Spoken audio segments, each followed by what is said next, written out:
Welcome back to the French Rugby Podcast with me, Tim Groves, ex-Scotland international and adopted Frenchman Johnny BT. And we're going to be joined a bit later on by Castres Canadian second row, Tyler Ardron, for a chat about life in the top 14 compared to the URC, Super Rugby. He's a very well-travelled man, the international picture for Canada as well, loads more. But there's quite a lot of news, Johnny.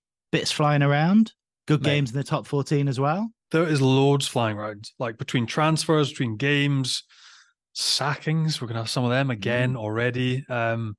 Players moving mid-season, which is almost becoming a bit like football, but a little bit more regular in the top 14. There's loads happening at the minute, so loads to get through, mate. All good stuff. And how are you? All good?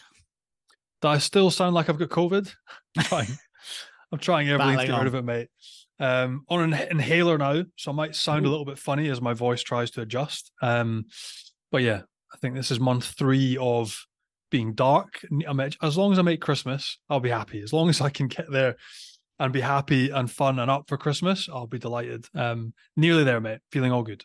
Your voice has been through a tough period, so we'll nurse it through another week or two and we'll get there. Let's start off then with probably the biggest of the news this week, which is obviously concerning Antoine Dupont. He is apparently not going to be playing in the Six Nations in a few months' time, and he's going to be preparing for the Olympics with France, transitioning to sevens. He's not on his own. Arthur Vincent, Sekou Makala are going to be with him. Damien Penaud potentially are waiting to hear if he can be released by Bordeaux, and if not, maybe Louis Bielle-Biarrey. So what do you make of all that? I think it's really cool for the world of sevens in that this is their year with the Olympics coming through to shine. There's all sorts going on. There's like behind the scenes documentaries. There's loads that's going to shine loads of insight into the world of sevens. And they sort of rebooted the whole comp this year as well. So it's exciting. You got Hooper as well from Wallabies captain. He's putting that jersey back on. That'll be epic. The question remains for me is how good are they going to be? This is the thing. So like they're giving away that spot. They're not going to be part of the Six Nations. You've got guys that are going to have to come in and do a job and replace, which is great for life without Antoine Dupont. If that happens at the next World Cup, what happens? Are there Six Nations expectations? Is that impacted? But you've now got, a real chance for people that haven't played. Luku, Kuyu, Baptiste Serin, is he going to get back in the mix? Jeannot, who's been ripping it up for Clermont, he's injured now. So the 15s game is what does life look like without Antoine? And for the sevens game, it's going to be phenomenal. Like these boys in some of the biggest stars on the planet, in the 15s game, coming in, transitioning, and hoping to take the sevens game by storm. But there's even simplest, like what position do they play? Like Antoine Dupont, he's probably a forward in sevens, but even like the most simplistic of things, like the physical aspect and the fitness requirements in sevens are completely different. And these are all fit athletes, right? But sevens fitness and the way they play the game is like a different sport. So it's going to be a massive shock. I'm going to be really interested to see how they adapt. Obviously, they've been given their spots. Yeah. Are they going to be good enough to play? We saw like in the Commie Games previously in previous Olympics, players come in, but they just can't maintain that rhythm for the length of time required. So it'll be really interesting to see what impact they have, how long they play, and if they can really help their nation's chances of winning the competition. But in terms of like the buzz and what it stirs up around it, it's absolutely phenomenal.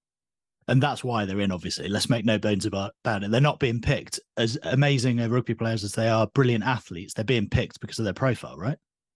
Well, their profile, and also they do bring a lot with them. They're very gifted rugby players, but there's always a bit of me that has this. I don't know, there's boys that are there that are full-time, that have had these spots in between cycles and competitions, and they'll be devastated. Do you imagine that's your life's work and somebody gets parachuted in? And it's not guaranteed that they're going to be good. So, all these things to work through. They obviously get to prep and they get the warm-up competitions, the warm-up tournaments to show what they've got. But for me, it's going to be the biggest adaptation is the physical aspect of the game. Can they stick with the pace of sevens rugby that I don't think people have an appreciation for just how quick and how physical it is. Like, it's unbelievable. So we'll see. Really interested to see the warm-up tournaments and how they get on. And mega, like Olympic year, 4 rock stars. If it goes and it clicks, will be absolutely amazing for French rugby after they've just held the Rugby World Cup. So very cool. 4 rock stars. Obviously, the headline act is Antoine Dupont, but arguably, if you're looking at those 4, the one that could potentially make the biggest difference, you'd say Sekou Makulu, right? I was going to say Bielle-Biarrey. Really? I mean, Okay. but that's the thing. Like Sekou Makulu again would be another forward and a line-out operator, but there's also he's massive, right? How many people in the Seventh Circuit are that size? Yeah, not really any, because you're like a Titanic turning because you're coming up against the quickest whippets on the planet. So Sekou Makulu, you'd almost think, yes, he would have sort of edge, physicality, can break tackles, can offload, has a height advantage. But point of difference, yeah. Oh, massive point, a point. But then also, you're also carrying somebody that's going to turn differently. And it's really weird. Was Bielle-Biarrey is a guy that we know has that raw speed, can last at that level, and he might fit more in a more straightforward manner. So really would see if he comes in or if Damien Penaud comes in. We don't know who Bordeaux's going to release. And Arthur Vincent, again, it's another one, like physically outside centre. Like he's had 2 knee ACL reconstructions. Is he going to be fit enough to compete at that level? So really interesting. Loads of buzz around the comp over here in France already. And they're just adding a little bit of gold dust, which is pretty cool. And these French players that we know are going to do it, they're not only missing the Six Nations, presumably they're going to miss a lot of the club season as well. Yeah. So that is the question for the club presidents, is who can you afford to lose? And they're obviously going to be compensated. So the loss of Antoine Dupont, there'll be a lot of finance coming from the FFR. Look, this is something that we want to bank on from the Olympic Committee as well. We want to be part of the competition, so they will be rewarded, let's just say probably very handsomely for his time. And they also have to find a replacement in the interim. So they were hoping at Toulouse to get Santi Arata from Castres, but he's re-signed at Castres. So we shall wait and see who Toulouse bring in to make up for that loss, because obviously Antoine Dupont, we saw the impact he had at the weekend coming off the bench. Just mega. So who are they going to get? We'll wait and see. And Toulouse could have quite a lot of cash floating around, because by all accounts, Melvyn Jaminet may be off to Toulon imminently. Yeah, and you'd say that is good business for Toulouse, in that he hasn't really clicked. He still has certain things that he offer, like kick distance from backfield, off the tee, but just with their style of play, he hasn't really had a proper run of games, and when he has had a run, it hasn't really clicked for him, and he was poor again at the weekend. So apparently there's a colossal offer coming from Toulon. They want to take him. And again, we saw similar with Cheslin Colby, where it was a good operation for Toulouse, and the timing was right for them to let him go. And I think this is probably the right decision for Toulouse and for Melvyn Jaminet as well, who will want to kick on, get regular game time, because that's not what he gets at Toulouse. You got to think as well, Ange Capoiseau hasn't really had that much game time, so it's only going to become more difficult. Thomas Ramos is the indisputable first choice fullback. So yeah. But mate, it's weird. It's more and more like football. You get these mid-season signings and cash sloshing around the top 14. But yeah, probably the right move for Melvyn to move on. I think with that one as well, we said it at the time. Obviously, Thomas Ramos was no fool at the time. He was a brilliant player then. He stepped up to another level since then. But to bring in Jaminet and Ange Capoiseau at the same time, with Thomas Ramos always there, it didn't look like that was going to end brilliantly for all 3 of them. And obviously, now we see one of them having to move on. Yeah, and it was like a shootout, which is horrible to say. But the pool that Toulouse has is that it's always been seen as the mega club, right? So the romantic part of French rugby players is they will accept a lesser salary to play for Toulouse. You know, if it's a question of earning maybe a couple of thousand extra pounds a month and playing for Grenoble, or a little bit less and you play for Toulouse, they'll always choose Toulouse. And that's where you get 3 boys of that caliber coming in, all wanting to battle for a shirt. And obviously there's going to be one loser, and it happens to be Melvyn Jaminet. But that's, I guess, the beauty that, or the luxury that Hugo Mola has, is that he has a decent budget and he has players that are willing to take less cash to come and play for him because it's Toulouse. And then he can sort of see the cards he's got in his hands, how he wants to play them, and distribute them how he wants. And that's what we've seen. And I think all parties would agree that Melvyn probably been disappointed with how he's played when he's had the opportunities, and he'll be looking forward to kicking on and trying to do something a bit different with Toulon. You mentioned sackings as well as transfers. He hasn't been there that long, but Patrice Collazo has left the building at Brive. He has gone, mate. He's already been replaced, incredibly. So they lost at home to Angoulême last weekend or this weekend, or what day? We're Thursday, so last weekend. I was called into the office on Monday, and that was it. And again, he's one of those blokes that he's gone from doing so well at La Rochelle to moving down to Toulon and not quite clicking. And I thought with Brive, with the cash and the budget he had, you look at some of the players they brought in, like they've got an incredible roster of players, and it just hasn't quite worked. Even in Pro D2, you'd think they've got so much firepower. They should be blowing everybody away easily and then plotting that return back to the top 14. They should bounce straight back up, but it just hasn't worked. So he has left already. Pierre-Henri Brancan, who was with Eddie Jones with the Australian, set up during the World Cup. He was previously the head coach at Castres, has just agreed a contract with them to arrive this week and take them through to 2026. He was looking at signing at Montpellier. Richard Cockrell took that role, so obviously that spot gone. They've actually also brought in Antoine Dupont this week, become their line-out coach down at Montpellier. So yeah, Pierre-Henri Brancan, formerly of Castres, will now be the new head coach of Brive immediately. I think from today he is signed and that is done, and he'll be trying to get their way back into the top 14. You mentioned the link with Eddie Jones there. He, as is always the case, is in the headlines. Everyone's assumed that he's done and dusted to Japan, but he said not necessarily, and there could be a vacancy in the top 14. He's referenced a big European club as a potential destination for him. So can you see it in the top 14? I would be surprised in that there are fewer and fewer non-French speaking head coaches.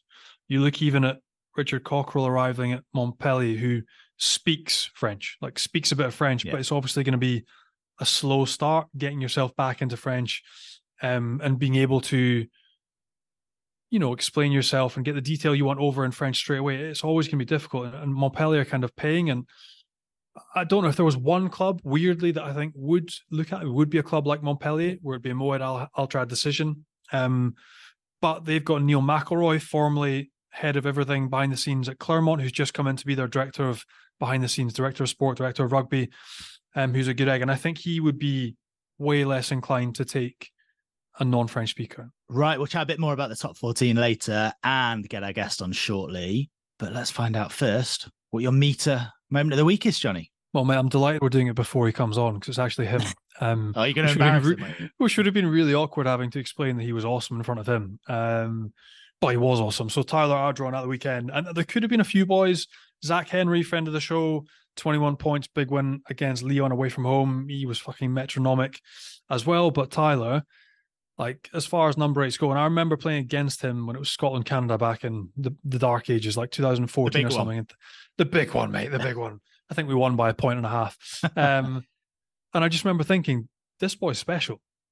And again, Canadian teams that I played with, DTH Van der Merwe, like some wonderful athletes, they just didn't have the depth, but he was somebody that stood out way back then. And I've loved watching him play ever since, no matter where he's been, Ospreys, Waikato, and now we're in France. But at the weekend, they pumped Oyonnax, and he was front and center of everything. Ball carrying, like it was a recital, mate. If you'd watched the game, the offloads, the way he goes forward, he's just got some real all-round qualities that you look for in a back rower. Couple of missed kicks, interesting as well, but I love the fact that he tries the kicks, that he's an all-rounder, that he's got footballing skills as well. Carried hard, aerial ability, complete freak as well. Dominated everything, their ball, his own ball. He is ridiculous in the air. He got over for a decent try. He's just signed 2 years this week as well. So all positive, and he was just exceptional. So he is our meter moment of the weekend because he was a star at the weekend. Ridiculous. There we go. No planning, no favoritism at all. Just pure coincidence that he's on this week. Pure coincidence, but clearly not. Well, clearly is, because I don't want to say it in front of him. So I'm going to mention it now. Exactly. You have to. There we go. That was Johnny's meter moment of the week. And Meter is the world's #1 wireless meat thermometer, recently making over 20 million cooks better with their game-changing app and completely wireless Bluetooth meat probe. You can use it on a barbecue, in the oven, or in a pan, and you can get your hands on one at meter.com. Plus, you can get 10% off any full price item. All you have to do is enter the code FrenchPod10 at checkout. That's FrenchPod10, and you'll get 10% off any full price item at meter.com. Let's get our guest on now then, and we can have a chat with a very well-travelled man, but one who's made France's home in recent years, and it's gone pretty well. Castres Canadian back rower Tyler Ardron joins us. How you doing? I'm doing well, thank you. How are you? We're good. Johnny was just singing your praises. So you've got a fan over here. Big win over Oyonnax at the weekend, and you must be happy generally with how the season started. Yeah, for sure. Especially getting the win after a pretty disappointing away game in Paris against Stade Francais. So no, it's pretty good to come back to Castres in front of our supporters. I think they said it'd been 6 or 7 weeks since we played in front of them, so it's quite a while. Well, we'll talk about that game quickly before we talk about Oyonnax, the away game in Stade Francais. We spoke last week to a couple of boys up in Stade, JJ Van der Mesch, telling us about Rory Cockett. You played with Rory. I played with Rory as well at Castres. What was it like playing against Rory, your former coach and former teammate, in Stade Francais colours? You know, I was actually he didn't talk too much. I think he's really been targeted by the refs from what I've seen the last few months in the top 14. So I think he's toned it down a little. But I mean, yeah, he played well against us. He's definitely a player that can play well under pressure. And apart from everything else he did, he was a centimeter, just a wrong bounce off of 50-22 that would have really kept them on the front foot. So, yeah, all credit to him. He's definitely a good player. And mate, for you personally, you made the team of the week in France this weekend. Things seems to be going well. You're loving life in Castres. It's a great place to live. Yeah, definitely. It's I mean, there's not a lot of distractions there. Like I was in Paris, like you said, 2 weeks ago. I was catching up with Brad Weber, a guy I played with at the Chiefs, and already he'd been out to a concert, been invited to 500 things, and pretty much the opposite here in Castres. It's pretty low. We're not there's not a lot of things going on, but the town gets behind the rugby, and if you want to be focused and turn around a game each week, it's a pretty good place to be. Johnny, you know it well, but Tyler, give us an insight into what it's like. Because we have had a couple of Castres boys on before, and they sort of say it's like the town is the rugby almost. It's kind of one and the same. Pretty much. There's I'm trying to think what there is in the town in terms of big things. There's the military. It's like the paratrooping capital of France. So there's that going on. And aside from that, it's really the rugby and Pure Fab who probably employ, I don't know the percentage, but it's got to be like a good chunk. And Pure Fab are really the owners of Castres. So when you put those two together and consider it the rugby or the rugby supporters, it's definitely the majority of the city. And let's talk about the Oyonnax game then, because Johnny mentioned all the good stuff. You were in the team of the week. I mean, he's given you his player of the week, everything of the week, Johnny has. But I'm interested in a little clip I saw doing the rounds on social media. What were you doing on top of a maul? Oh, it's not where I wanted to end up. Yeah, I mean, I jumped. It wasn't a good read. It was in the system we have. I probably shouldn't have jumped there. I definitely shouldn't have jumped. I saw they put they were running a bit of a special play and they put a bunch of backs at the front of the lineout. So I was like, well, they have to throw in this area. There's only forwards here. But now the two guys lifting me, I mean, we all just wanted to get our heads down and start pushing. So they just threw me on top and got into their work. So yeah, I ended up the worst for wear out of it all. But yeah, not where I wanted to be. And the worst bit of scenarios, like this happened to me before, is you get thrown on there and you're like, right now I just don't want to give away a penalty. So I'm not going to move. And you're just stuck like surfing a maul, looking like a tit, but nowhere to go. And everyone in the crowd is just like, what is going on? Like, it's the worst feeling. I think it was even worse because I looked over and I already saw the ref's arm go out. So I'd already given away the penalty. And then I didn't know which way to get out of it. Like I wanted to go out the back, but then they started moving and more guys joined. So it got longer. So I couldn't roll out the back. And I don't even know how I ended up falling off the side, but yeah. You mentioned you're happy in Castres, obviously, and you've signed a new deal. So presumably really chuffed with that. I'm guessing you had other offers. So what was the kind of motivation behind wanting to stay long term? Yeah, well, I think we do. We definitely have a lot of we have a good chance at winning the league, and it's a team that's pretty motivated. Like, I mean, I was just in training today, and Jack Goodhue showed up for his first day to get integrated, and I think they've done quite well from the looks of things recruiting for the next couple of years, but also the team we have this year and the way we've started. So I don't have that many years left of rugby, I think. Got to make sure the body's still feeling good, but as I'm sure you guys, as you know, it drags on a bit as you get a bit older, and I'd really love to win a professional league. So it was definitely the best chance of that. But what does the initiation look like for Goodhue now? Like, he's just arrived. You're not in Paris. Brad Weber isn't taking him to the Moulin Rouge. When I was in Castres, it was a head shave or you were out for a meal and a few drinks. Like, what would you be doing to initiate him into the club? That'd be good for Jack, wouldn't it? A head shave. It's a bit dodgy, is Barnett. He could do the head shave, yeah. Yeah. I didn't say it. But no, it's pretty tame right now because, I mean, we've got the biggest home game of our season probably this week. So I think everyone just gave him a glance and said hello, and everyone's so focused on what we've got coming on Saturday that I think he might sneak under the radar and really get away with this one. Mate, those games, those weekends are extra because like we know how much everyone in Castres lives and breathes. Right? Well, like what amazed me when I was in Castres was on game day, like 80% of the town is closed because like the town's only a population of 30 odd thousand, and then on game day there's 20,000 in the stadium. But then derby weekends against Toulouse, it just like goes up to another level. So you have like, I don't know, that like feeling of a town being behind you. And then all of a sudden when you're either going to Toulouse or they come to town, it just goes like next level. Can you feel that buzz? Like if you had people in watching training this week and you get that feeling again? Oh yeah, you get it straight away. I mean, no one hardly congratulated us after the Oyonnax game. Every supporter was just saying Toulouse was coming next week. So that's definitely the case. But I mean, I think there's also that kind of like little brother scenario going on with Castres and Toulouse. And it's probably the one game where not only are they supporting us and behind us, but they're kind of wanting the worst for the opposition, which isn't normally the case. We have great supporters. So that just adds like almost a little extra to it. You mentioned Jack Goodhue coming in. Generally speaking, I don't think it's disrespectful to say that Castres do a brilliant job recruitment-wise, but they do it based on kind of grit or steel or a certain amount of kind of personal characteristics and traits. There aren't generally a load of big egos, are there? Yeah, no, big time.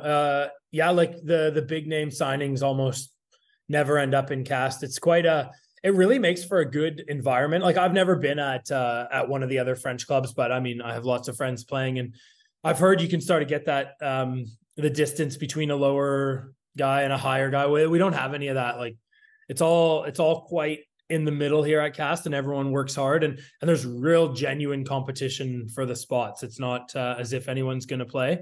But from talking to my friends in New Zealand and getting to talk to Jack the last couple months, just welcoming him and kind of helping him get set up here, it sounds like that's kind of what his role's always been at the Crusaders and with the All Blacks. I know he was in the leaders group for defense, and he's kind of like a gritty, hardworking player himself. Johnny, that's a big part of recruitment, isn't it? They'll have done their homework. Like, I assume Jack will fit in. It's quite weird in that it doesn't really change even with the coaching cycle. So like I had like 2 or 3 coaches when I was at Castres. Obviously you've got Broncon's just left, you've got Davidson in there now, but the type of profile they go for, it sort of generally seems somebody with a point to prove or like an underdog or like you kind of hit the nail on the head with like, you compare Toulouse and like the rock star mentality they'd probably look at and like the sort of chic of going to like a Paris and then there's like country town, simple people, happy living, you get together, you barbecue on the weekend, and they just try to recruit like, I don't know, it's a word dogged in the mentality, but sort of rugged, simple people that are going to come in and do a job,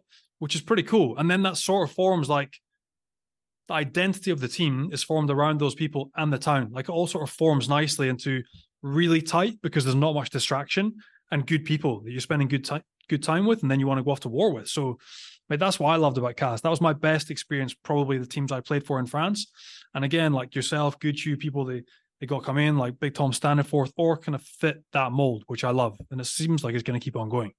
Yeah, I think they do. Yeah, they get it right. And like you said, the coaches, I mean, it's my 4th season here, and I joke with Jeremy. I tell him not to get too comfortable because you never know what can happen. But we get along great, so I like to give him a bit of shit. But yeah, I mean, it's my 4th season and my 3rd coach, and every time we've turned around and climbed back up the league. So with the group we have, it doesn't take much to just turn a switch and we can really start winning games. With the news this week, you've almost done a swap with Brive. Obviously, Pierre-Henri Broncon has sort of gone there. You played under him.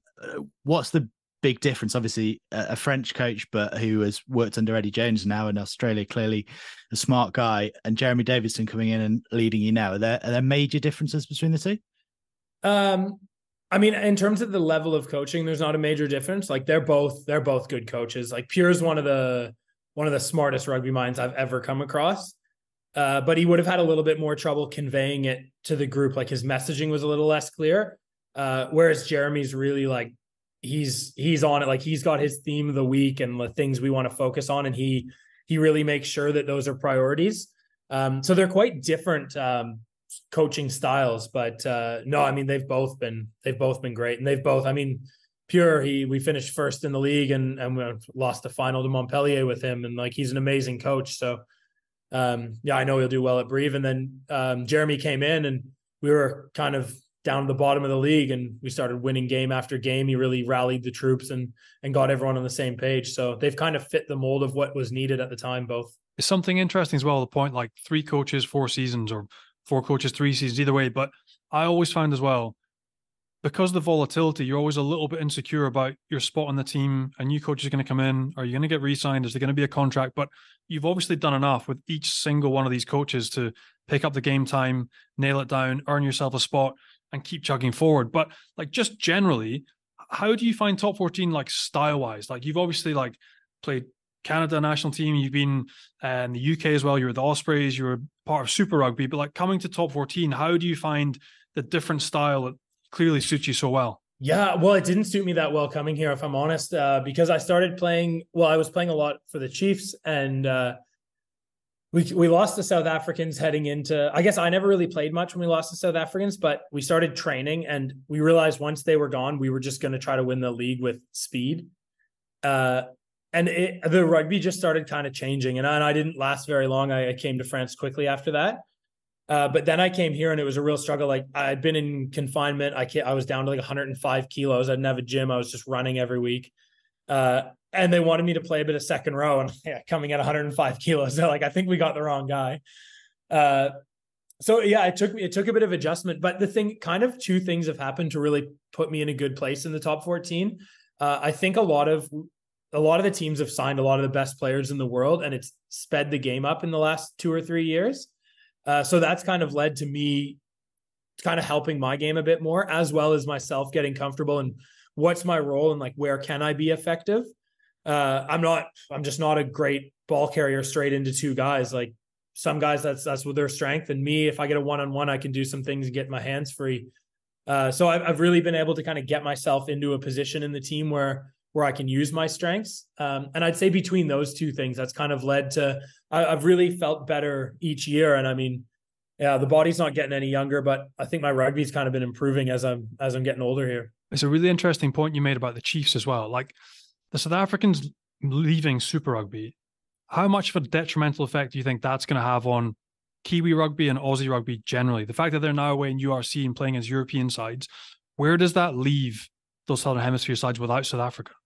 Yeah, I mean, it's sad. Like, some of my best friends are over there, like, and I talk to them, and yeah, I don't hold anything back on what I think of it, because I think they really need to get it sorted, because I want the best for New Zealand rugby. I think they have such an amazing culture, and I would hate to see them start falling down. And like we saw, they can get things together and really play well. The World Cup showed it.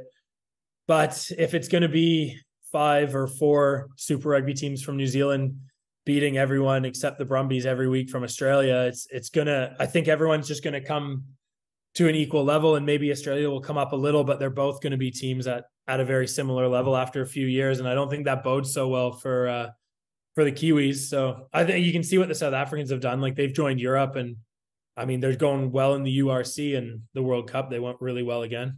And like, looking ahead, another World Cup in 4 years' time. Again, you must have been incredibly disappointed for Canada to miss out on the Rugby World Cup in France, you being here in France. That must have been heartbreaking. But the fact that you do have that hybrid nature, you can play back row, second row, you'll be, 35 and a half for the next World Cup in Australia. Do you still have hopes and dreams of making that World Cup and finishing on a real high note with Canada in 4 years' time? Yeah, that's kind of my objective. I think like that's right around the time I'd like to retire. And like you said, I think my body will be fine, but I don't want to push an extra year out of it. Like, there's things I want to do after rugby. I've done an undergrad degree. I've done a master's. I want to like kind of make sure those things are well set up. And I also want to be ready to attack each season and do the best. I don't want to draw out an extra season to, get a bit more money or something. So yeah, I've kind of set that as a bit of an objective for myself. I'd love to play. I've signed 2 more seasons after this year at Cast. 1 more top 14 season, I would hope, leading into that World Cup, and kind of really go out on a high then if we can qualify. And I don't want to bank on it, but having 24 teams sounds like in the next World Cup should give us at least a better chance of qualifying if we can get things right. So yeah, that'd be great. You were parachuted in, weren't you, to play in that game against Chile, was it? A qualification for the 2023 World Cup, but it didn't play too much sort of around that. So how did you find kind of going into that game and the whole setup and what transpired eventually? Obviously, as Johnny said, was very disappointing. It was just it was really unfortunate. Like, I wanted to play both games. So I got all my stuff ready and in order, I thought. But in Europe, it was all during COVID. So in Europe, if you had COVID once and a vaccine, that counted as vaccinated. And then in Canada, even if you'd had COVID, you needed 2 vaccines. So I had my flight sent to me. I was getting ready I was going to play a game and then the next week fly over in preparation. And then the Canadian government said I wasn't allowed to go be in Canada so then that same day I went, got my vaccine. And then I was eligible to be in Canada like on the Sunday, and they played on Saturday or something. So I couldn't even play the first home game just because of those reasons. And I thought, okay, well, I'll spend the most amount of time I can with the team because, I'm only one player, but I feel like the experience I have and the things I can maybe help with is probably more valuable even than what I can put on the field. So I flew from France to Victoria, BC, and went out there. It's like a 15, 16-hour journey just for a day and a half to be with the team. So then I could travel with the team to Chile. We hadn't got, I don't know whose job it was, but someone hadn't done the paperwork so that I could transit through the States. So I didn't even get to be with the team. I got detained at the border, got sent to Toronto to fly over the States to Panama, basically arrived like Friday before the game. So yeah. And then what we ended up just losing like a close game to not qualify. So for me, it was just chaos. Like, there was probably some things could have been done better organization wise. And you can see that when you look at Rugby Canada, like it's no secret that things aren't going well and there's a lot of reasons for it. But then also in that whole pandemic going on, like there is probably so much for them to worry about outside of rugby. It was just terrible. Sounds like the script of a film, Johnny, like planes, trains, automobiles, detained at borders. Like it's insane. And yeah. Tyler trying to get back to save the day, mate. I feel so sorry for you. And mate, you touched on it a little bit there, but like issues behind the scenes, like I've got mates obviously that play for different nations as you do. And like when you say it's no secret, things aren't, quite the way they should be behind the scenes. Like, can you unpack that a little bit? Like, what is going on behind the scenes with Rugby Canada? I have a new CEO. Like, I've never spoke to him. He's never called me. I don't know. Like, maybe they're not that keen on getting the pros back. I'm not sure. I see a lot of things online, like saying I won't play for Kingsley Jones or whatever. Like, there's nothing like that. Is it because of the flights? No, like nothing to do with that really. Like that was chaos. But I've been through worse, man, with Rugby Canada. Like, I think it wasn't when we played you guys, but we played Ireland because we really wanted to take a game during the British and Irish Lions. They were willing to come over, and we were doing the Pacific Nations Cup. So we decided to take an Ireland game on Saturday, knowing we had a Wednesday game in Toronto on Saturday, knowing we had to play Wednesday in Japan. So, and we fly only coach. Like I never saw a business class seat my whole life in Rugby Canada. So like, I'm fine with that kind of travel. Like those are the things you do to play for your country when you're from Canada. But no, like I said, I'm just a competitor and like, I want to play the best rugby I can. And I know Canada's playing this weekend in Spain against Brazil, but Castres is playing at home to Toulouse. And that's one of the biggest games of the year. And when I compare when I think back after I retire, like to play games like that and hopefully put myself on the best stage, compete with the best, like that's what I want to do. And that's the reason for it. It's not even to do with the organization of things or how bad it's going. It's just about what I want to get out of my rugby career. So in terms of you not playing for Canada at the moment, that is literally situational, as in not the pressure from club side of things, but just that it clashes too much. Yeah, no, like Cast haven't put pressure on me not to play. Like I never went to them and asked to play.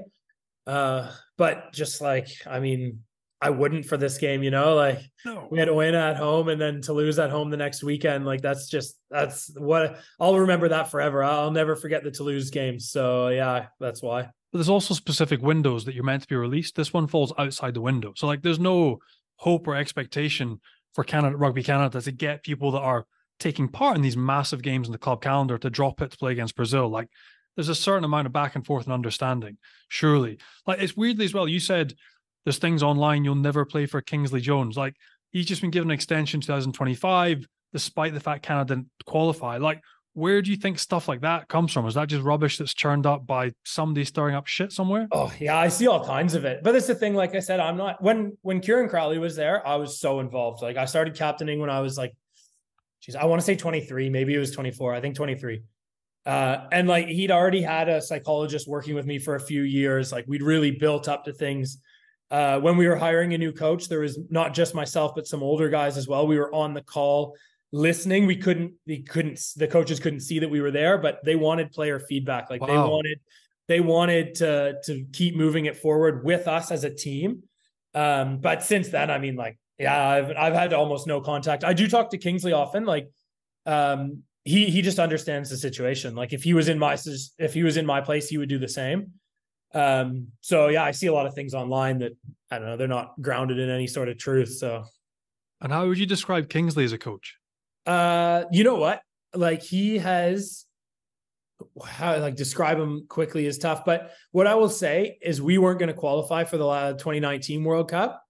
And I mean, I'd been captaining the country every game I played for a long time, but I couldn't be there because I was with the Chiefs. So they were doing all these training camps, and he said, listen, this is what we're going to do. We're going to make Phil Mack the captain. We're going to take all these like local Canadian guys, build a leadership group, and we're going to bring you in and a couple professionals to play at the end. And I was like, shit, like, it felt really weird to me because, like, it was almost an ego hit, but more so I was like, I think I can give more to the team. And we ended up going there playing really simple, almost stupid rugby and winning because we didn't have super hard games. I think we had Germany, we had Hong Kong, and who else did we have? I think Kenya, I think.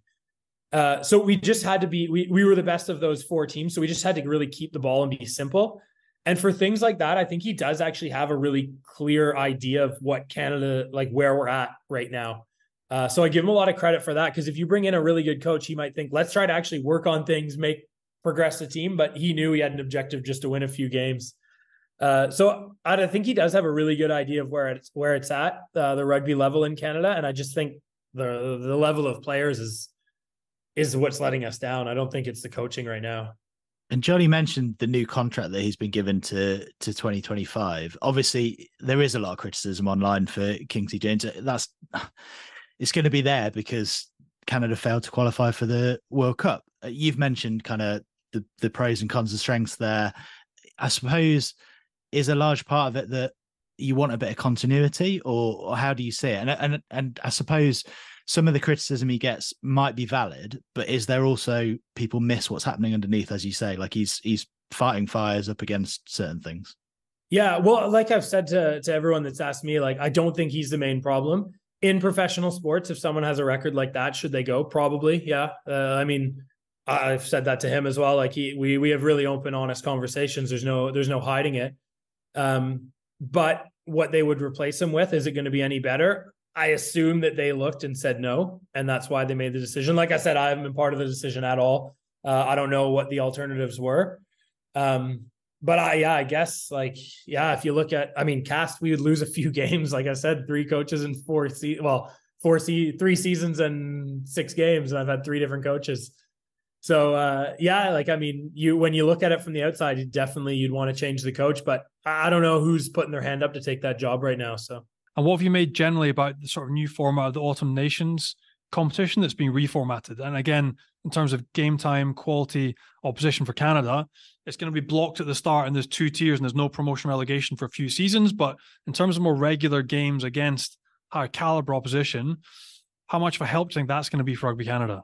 That's the Pacific Nations Cup we're back into, is it? Is that the one? Yeah. Yeah. Yeah, I think that's great. I'm a little worried right now that there's been a big disconnect. Like, we used to play that back in, when I started in 2012 up to 2015, I think we were playing that. But I mean, we would win at least half of our games against like Japan, Fiji, Samoa, Tonga. And I think that gap's really grown lately. So I don't know. Like, there's both sides of it. Like, you do want to play against the best, but also, is losing by 50 points for 4 games in a row gonna progress you? I'm not sure. I think it's good that we won't progress up from there, that we can play those games. But yeah, I think the next year will show where we're at. But yeah, I don't know. It's good that we're playing better games. I can say that. You mentioned the gap. It's funny because when people talk about the so-called tier 2 nations, and no one really likes talking about tier 1 and tier 2, but it's been there historically, so we might as well. There's a lot of chatters in there about the Pacific nations and helping them, and things have been done in recent years, and it's getting better and better and better. There's a bit of a spotlight on the USA, who also failed to qualify for the World Cup and really struggled. And we spoke to David Anu and a few of the other guys about their plight or what's going on in USA rugby. Do you feel like in a way, North America gets forgotten about a little bit? Yeah, I think so. I mean, having the Moana Pacifica and the Fiji Drua, I mean, it's helping huge for those guys because they have all kinds of professionals all over the world. But then now they have like a base and a culture that they can draw on when they all come back. And we don't even have the guys playing professionally really in Canada. But there's always been so much talk like, oh, we'll put a team on the West Coast that can play in Super Rugby, or we'll put a team on the East Coast that can play in the URC. And you hear so much about it, but it's never come to fruition. But for me, that's exactly what needs to happen. Like, you need to play against the best. And even if that team starts out with 22 out of the 23 guys playing every weekend being foreigners, over a certain amount of years, I think you'd integrate enough North American players. And that's not even just talking Rugby Canada, like Rugby America as well. Like, the two need to grow together. They can't grow separate. So yeah, I think we have been forgotten about, but I guess it's kind of our own fault, right? Like, if nobody's stepping up to invest in it, that's the reality of professional rugby. Like, money speaks in the end of the day. And obviously no one's put the money up front to do it.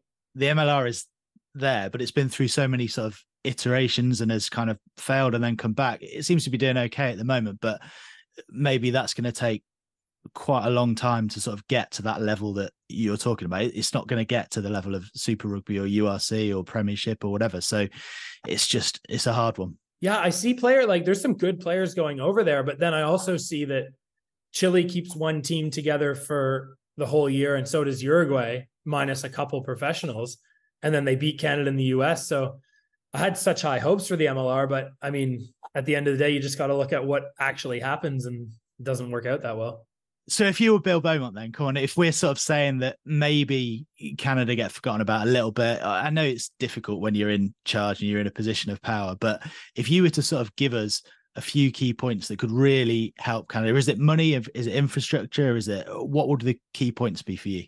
Well, that, like, for me, that's all it is. And that's why, like, I don't point any fingers at World Rugby. Like, they've got so many things to do. And we talk a big game having in the US and Canada, having all these big supporters of rugby and this and that. But I mean, it's the same with rugby. Like, you're responsible for your own destiny and your own performance. And we've never had any of these people that come around and point fingers at everyone else, step up and put the money up for a professional team to compete in one of the leagues. Because I am pretty confident if someone went to Super Rugby or the URC and said, this is our plan, we're going to bring a team, I'd be very surprised if they said no to something in America or Canada. So yeah, I feel like we haven't had the support, and we haven't had the right people step up and do it. That's all we're waiting for.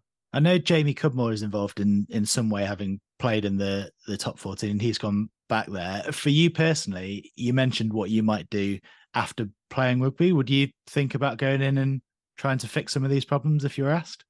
Well, I get asked that a lot, but I just don't see where the solution is. If there was like a good, clear plan, a good team of people together, and we all started working on the same page, I mean, that's what rugby is. So I love a challenge, and I love working for it, but I don't see where the finish line is, or even I don't see the progress being made in the right way. So currently I've probably got other things I would prefer to do.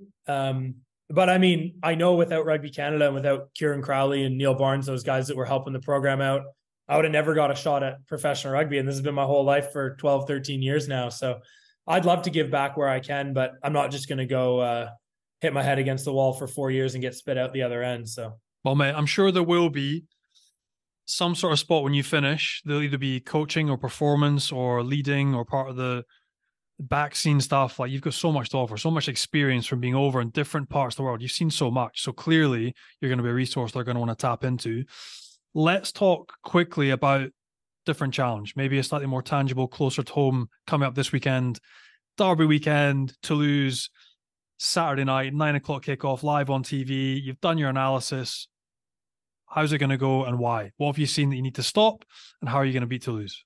Well, we've seen that there's probably going to be about 15 internationals on the field against us at the same time. So we probably want to stop each of them individually.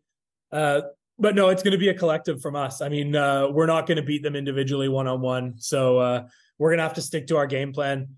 Yeah, I mean, we like every week you analyze the opposition as much as you can. You look for places to exploit them, but it's not going to be a weekend of doing anything really special. I mean, they're a well-drilled team that have a lot of good players, and we need to keep the ball when we have it and make them pay by going forward. Because when they have it, it's all hands on deck to keep them out. The fixture's not fallen well, has it, really? As in, I know, obviously, you're used to playing against Toulouse with all their superstars, but if you had played them, well, even last week, Antoine Dupont came off the bench, didn't he? And they've kind of eased their stars back in. I imagine this weekend is full bore. Yeah, but I mean, that's what you want, isn't it? Like, I want to win, but I'd rather win with all them there than not. So if we're gonna get one over on them, I'd rather than bring everyone. Mate, also for the fans. Like for the cast fans, for the faithful, they'll want those boys beaten. And it means even more to them if they beat Antoine Dupont, who used to play for Cast as a kid, like it'll be epic.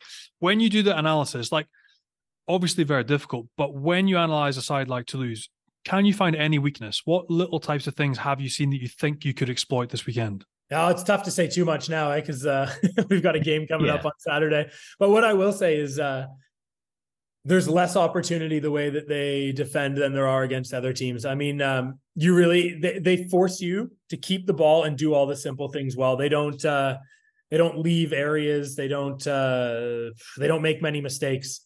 So you really have to beat them. They're not going to beat themselves. There you go. That was very media trained. That was, I am saying, we're not giving any secrets away. Nothing. Thanks so much for coming on, Tyler. Good luck this weekend. Keep your feet on the ground. No maul surfing this week. Yeah, I'll do my best. Cheers, Tyler. Thanks, mate. Thanks, guys. Take care. Tyler, very candid, Johnny. Obviously, slightly embarrassed by you giving him the big build up. But aside from that, particularly on Canada, he said what you'd want him to say. He didn't hide away from any of the questions, and he was honest. He just reminds me of like what a caricature Canadian would be. Totally lovely, honest, and just a really nice guy. So no, it was great to hear little bits about behind the scenes and how it works. And there's obviously been a lot of criticism leveled, but they've probably punched above their weight because they've had some exceptional, your Jamie Cudmores, DTH Van der Merwe's, Tyler's, like they've had some phenomenal players come through and they've pumped really far above their weight. So yes, disappointing they missed out on this cycle. They will definitely be involved, as will the USA in the next cycle. And you want them to do well because they're good people, they enjoy their rugby and they play really well. So if they can sort it out, maybe unearth a couple of gems in the next couple of seasons, get them playing a bit more in Europe, to lead these sides, they can fly potentially at a World Cup in Australia in 4 years' time. And the story about him missing one of the games in qualification and then getting there literally just in time for the second one is obviously incredible. But more broadly, it just shows that some of these countries do have very good players playing around the world. Often they don't or can't play in those qualifying games and the games in between big tournaments. And even when they do try to, like Tyler, they come up against some massive blockades. Yeah, I think that was unfortunate because it was COVID, which made it even harder. And I think as sort of European-based, internationals and players playing in Europe, we sometimes forget logistically how hard it is for your Canadian, your South American, your African that's going back and forth to the other side of the world, for your Pacific Island team. So you've always got these logistical hurdles. But like you said, like he wouldn't change it for the world in that he's playing with his country. He's getting to see the world. It's playing with Canada that's given him the opportunity to play pro rugby and earn him those spots at the Ospreys, at the Chiefs, and now in Cast. But yeah, there's a lot of time spent flying in airports, cattle class, with your knees up around your ears. But it's worth it. And yeah, it was great to hear him talk about it. And also, that's a story that most people won't have heard. I don't know. I haven't heard it. It wasn't massively high profile and had such a massive impact because we're not blowing smoke up Tyler's ass. If he'd have played in that game, if he'd had a proper preparation for the second game, there's every chance Canada could have beaten Chile and they could have been at the World Cup. Well, mate, you've removed the best player from the team. He's the captain. He calls line out. He ball carries. He does absolutely everything. He's man of the match in top 14 games. Like, you stick a guy that really tips everything in your direction. So really unfortunate, but that might have been the difference right there between Canada participating in the World Cup. In the end, it was Chile, but I mean, just incredible that it was those type of qualifiers that came down, and it was the unfortunate nature of missing those little details that meant that he couldn't participate in the games, which is insane. We spoke about Tyler's performance before we got him on to save your embarrassment, and then I embarrassed you anyway. If you hadn't given the meter moment of the week to Tyler Ardron, Henry Arundell would have been in with it out on debut. Outrageous. Have you seen back the clips of his tries? Yes. I mean, Wheels. Steve Borthwick, give the guy the ball and stop kicking the ball. Give this boy some ball, a little bit of go forward. What he can produce is just ridiculous. Like the output, physically, the pace for his first 2 tries. His third try, the power to break the tackle of an Australian international centre, like just incredible. A hat-trick on debut in the top 14. And quite rightly now, like a buzz around him. Like what a talent. And you just want to see more. Like he obviously scored 5 in one game at the World Cup. He's got outrageous qualities. So you just hope now England pick him, they give him game time, and young English kids get to see this boy playing on the wing for England. He was absolutely outrageous at the weekend. I did see someone as well, rather harshly, I don't know why they did this, put a video together of him being a bit suspect in defence in that game. I mean, he scored a hat-trick. He's 20 years old. I mean, give him a break. Like, obviously, that's a game, an element of his game that in the top 14 will naturally get better as well. So you pick him now for his attacking abilities. It's not like he's bad in defence, but maybe he made a couple of mistakes. Mm-hmm. And then that, I think, in the top 14 will also improve his defensive game. Yeah, I mean, that type of physical prowess and talent, you can't replicate. So, I mean, obviously somebody's going to shit on him for a couple of defensive errors, but that type of attacking flair, not many people have. I know what I'd rather have, and it's the ability to do what he does in attack. Mate, the physical capacity that body has is ridiculous. So, mate, I'm looking forward to seeing him play this weekend. Again, he could have easily been one of the players of the weekend. He was phenomenal, but that pace, you just can't replicate it. But he also has the power. That's the difference. It's not just top line speed, it's the ability to break a tackle, get past somebody, eventually offload. So no, exciting for him right at the start of his career as well. Conspiracy theory, but that account that posted the defensive frailties, maybe Steve Borthwick, an anonymous Steve Borthwick. This is why I didn't pick him. There's a good chance. Elsewhere, you did touch on it earlier on, but Zach Henry to the fore, big win for Stade Francais. Well, that was massive. Away to Lyon as well. And that's a huge win, given the context of both sides, where they are. New coaching staff's coming in. Zach Henry, 21 points, faultless. And they really did look effective together. And we spoke to JJ last week.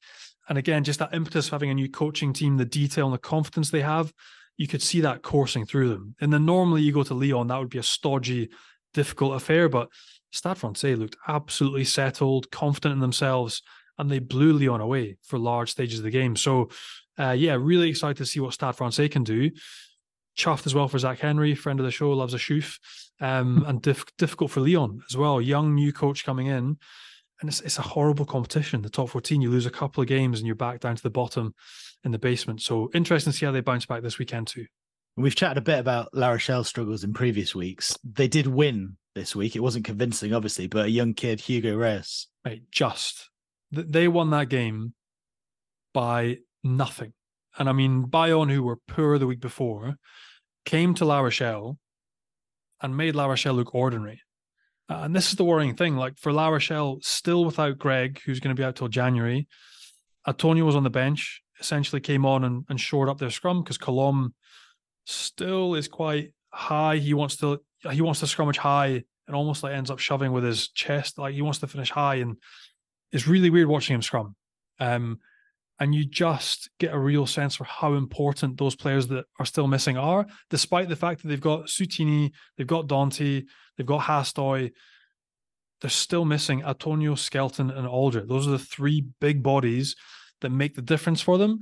And no matter how well coached you are, you go back to this game, it is a game of confrontation, of physicality, of winning gain line, and looking after ball, and they just struggled. And Reus has come off the bench.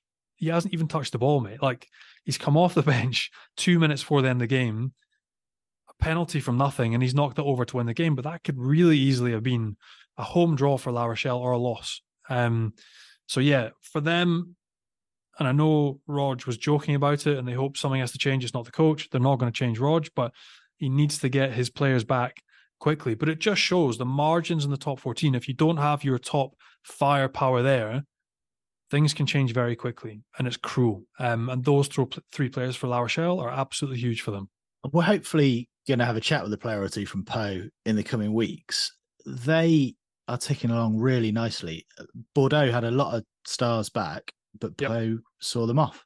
Yeah, the thing that I enjoy about Pau is that this is going to sound disparaging if any of the Pau boys are listening, but they don't have any real superstars. I know they've got Sam Whitelock coming, Luke Whitelock's there, 2 ABs, but you've got a really decent nucleus of young French players. You've got young Oradou that's been coming in playing from the second row.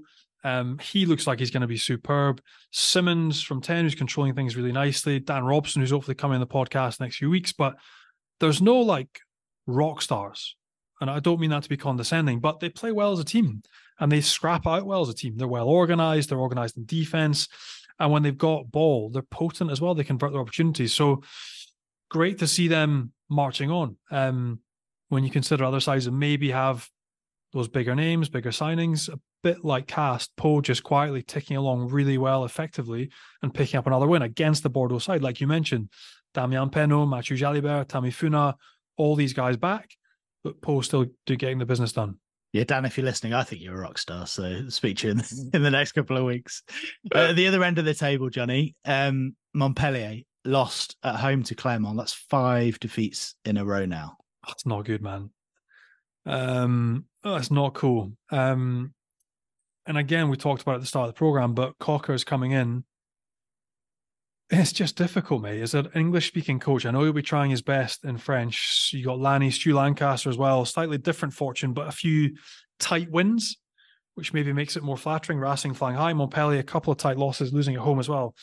5 on the bounce. And you're like, the cruel reality of that is that it isn't going to last long. They've just brought in Antoine Batut to be line-out coach, but you know, how long a streak do they go on before a change is made? 5, 6, 7 losses. So you hope that this weekend they can get back out there and do something. It isn't going to be easy, but mate, Clermont were very good. Montpellier were made to look absolutely ordinary, but Clermont, the physicality, Kremer, George Mowala, Urda Bijeta, standoff, pumped up, not physical, but just pumped up, motivated, and they were exceptional. So absolutely worth their victory down in Montpellier, and Montpellier are going to have to change things fairly quickly if they're going to start winning. On the road at Perpignan this week, that could be a huge game. Hey, that's not easy. Going to Perpignan is not an easy place to go. I know Montpellier on paper have a slightly stronger and better depth to their squad, and slightly more talented, but Perpignan are playing for their lives. You see the post-match debriefs of Mathieu Assabes and the players down there, Frank Azema, they actually now play a much better structured game of rugby. Potentially before was a bit more volatile and a bit looser. But for Montpellier, like Perpignan is not a place that you want to be going on the road and picking up an easy win. That is going to be a difficult game for them this weekend. And what other games are you looking forward to this week? Some big ones. Well, mate, we've talked to Tyler. I am looking forward to the Castres Toulouse derby. That's a huge one. The Parisian derby, I've always looked forward to watching that as a neutral as well. Stade Francais Racing.